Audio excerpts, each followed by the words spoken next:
I'm Ed Kordick with the Iowa Farm Bureau, and this is one of a series of videos to support the Iowa Commodity Challenge. It's in cooperation with Iowa State University Extension and Outreach and the Iowa Farm Bureau. This one is about the strategy of selling cash bushels and reowning them by buying a call option.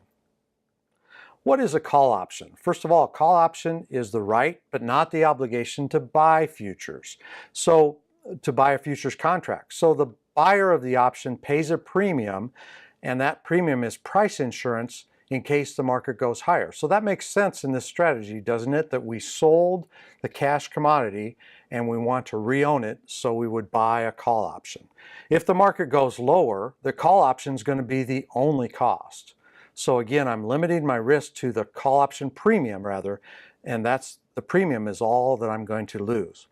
If the market goes higher, that call option is going to gain value just as if I had stored it in the bin, the bushels in the bin. So it is actually a replacement strategy to replace bushels that I would have owned otherwise. So it is a reownership strategy, and that price risk management comes into play because the cash price has already been set, the cash bushels have been sold, and the limited risk of that call option premium mitigates my risk to the downside. So it is simply replacing that ownership with that call option and mitigating my risk to the downside. So it is a minimum price type of strategy. But I would just mention to you that call option ownership, this strategy of replacing cash ownership, is not going to be called hedging by the IRS. They're going to look at it as more of a speculative move, moving from the bin to the call option, which I would argue is basically risk management, moving it from a risky place to own bushels to a less risky place. But again, you're transferring risk from the cash commodity to a futures-oriented call option, so that's why it's classified different for the IRS. You'd want to check into that with your tax advisor. The call option is going to tend to gain value as the market goes higher, and I think there are certain conditions where farmers in the state of Iowa should consider this type of strategy. Maybe it's not hedging as far as the IRS is concerned, but I can consider it a very good marketing move if certain conditions exist. That is, if you want to minimize storage costs. You want to get away from actually the storage costs and the risks of storing a cash commodity. And even more important from a merchandising standpoint, if you come upon a harvest where the basis is good, which means it's better than historical average, and maybe the carrying charges, which we have a video in this series about carrying charges that Steve Johnson conducts. If the carrying charges are lacking, maybe it's a flat market on out there in the stair steps, or maybe even in, as we experience in soybeans sometimes, there's an inverse market where the later futures markets are lower than the recent or the nearby futures market. I think under good basis and lack of carrying charge, this is an excellent strategy as an ownership strategy. The minimum price contract that you do through your elevator or processor is backed up by these very same mechanics that I'm going to go through in a second. So the elevator or the processor actually buys the call option for you. And so if you can understand this strategy as doing it directly, you understand also the mechanics behind your minimum price contracts. So let's tell a story, and we're here in November, let's say, and we've got bushels in the bin we want to get rid of. So we sell them to the cash market, be our local elevator or processor. In the case of the Iowa Commodity Challenge, our marketing simulation, we use a central Iowa cash market at Bondurant. So let's say we sell it to Bondurant for $8.30. And as soon as we can, right when we sell that cash commodity, we go ahead and buy a $9.20 March call option. So that's out there a ways from November, isn't it? It's out there in time value, and it's going to be out there a while. For $9.20 protection on the upside, we pay 31 cents in this example.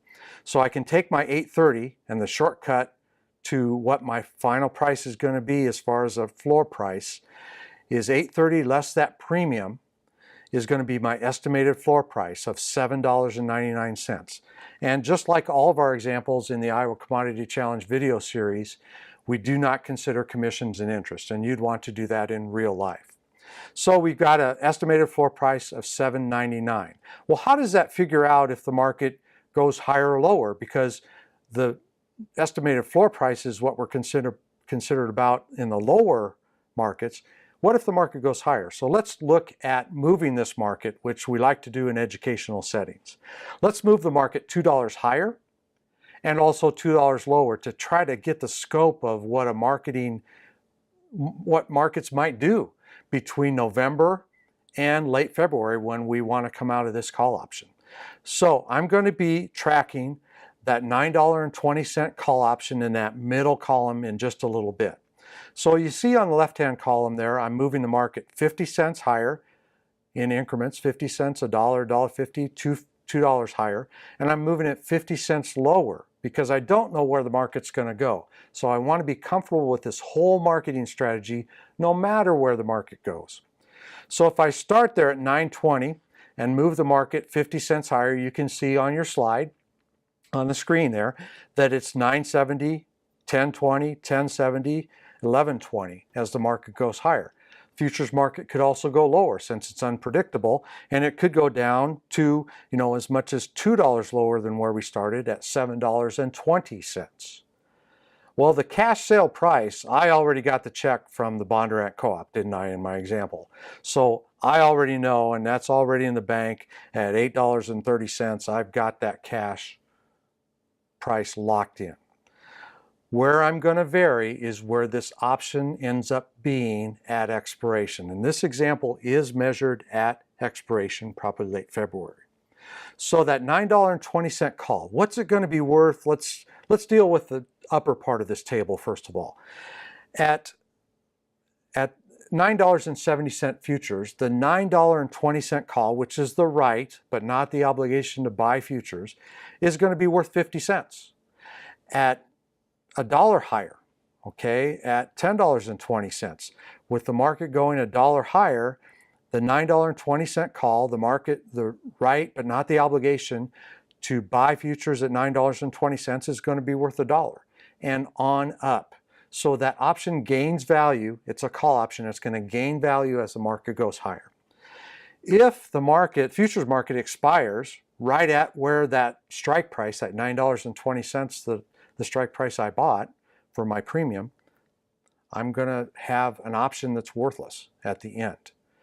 And also the neat part about options is I can lose no more than my premium, and it's going to be worthless on the downside. Again, the right to buy futures at $9.20, when the market ends up, let's say at the bottom there at $7.20, isn't going to be worth anything. I'm going to go in the market and buy it at a cheaper price. I can walk away, as they say. I can walk away from that option only paying the premium. So it doesn't hurt me on the downside on this call option. Again, just like insurance, I need to pay for that premium no matter where the market goes, no matter whether I have a car wreck and car insurance or not, I pay the premium. In this case, I'm getting insurance to the upside in price, so I'm going to pay that premium no matter where the price ends up being. And then I just do some simple math, and I get some results from this option strategy of selling cash and buying a call option. You see that there's a price floor developing, and we already calculated it on the earlier slide simply. This is the more complicated way to look at a $7.99 floor developing for your beans. If the market wants to go higher, do you see that you participate in that also? As the market goes higher, I get some benefit, $1, $1.50, $2 from that call option, and I always have to subtract my premium. So I get upside potential and a floor price. I want to pause here a second and tell you that this is an old crop example, but this type of thing could be used with a new crop strategy too, if you would be forward cash marketing your crop for new crop delivery, and you could buy a call option over it. It's going to be very similar to a minimum price contract, for example, for harvest delivery. So think about these tools, all these tools in the Iowa Commodity Challenge video series, as being able to be used in the old crop and the new crop. Here's one of my favorite charts, and I used it in an earlier presentation too, but we've got the call option here. In this case, it's an option strategy in the red, giving us upside potential, similar to if I had owned it in the bin, but I also am precluding myself from ownership costs too, which is an advantage. But if I had just sold it out and just stayed, I would have had either a cash price or a forward cash contract or a hedge. I know what price I'm going to get.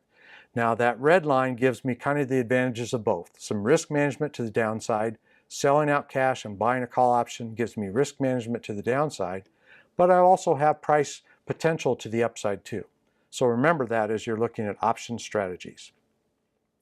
And in our crop marketing matrix, which we like to use, that summarizes a lot of our different basic marketing tools that allow price expectations and basis expectations to help us make those choices. Where am I with this strategy? I'm up here in the upper right-hand corner. I'm able to use selling cash and buying a call option because I want that upside of the futures price, but basis is locked in all those in that quadrant. So use that tool also to help you make choices on marketing tools. What are the key points of a sell cash and buy call option strategy? It's a re-ownership strategy. Its price risk is transferred to that call option. It's a minimum price strategy because the cash price is set and the call option has the limited risk of that premium. Your simple way to figure it is take your cash sale price, subtract out your premium, and that's the minimum price you're going to get. You might have some commissions and interest, but that's very close to the minimum price you're going to get with no maximum because that call option is going to gain value as the market goes higher. And I would like you to consider this when you want to avoid storage costs, but most importantly, when basis is good and when the carrying charges are lacking, either inverted or not very much carrying charge in the market. This has been a video of the video series Iowa Commodity Challenge in support of the marketing simulation. Thank you.